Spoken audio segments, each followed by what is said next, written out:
Hi, hello friends. Today I'm gonna share you one more trading strategy. Go to the tradingview.com. In the indicator section, search OCC alert R6 and add one more indicator, that is MA strategy,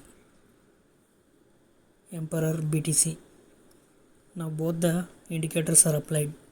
When the OCC alert R6 line crosses above the zero line and turns into green, at the same time, if the price crosses above the three lines of MA strategy and gives you the P signal, buy the call.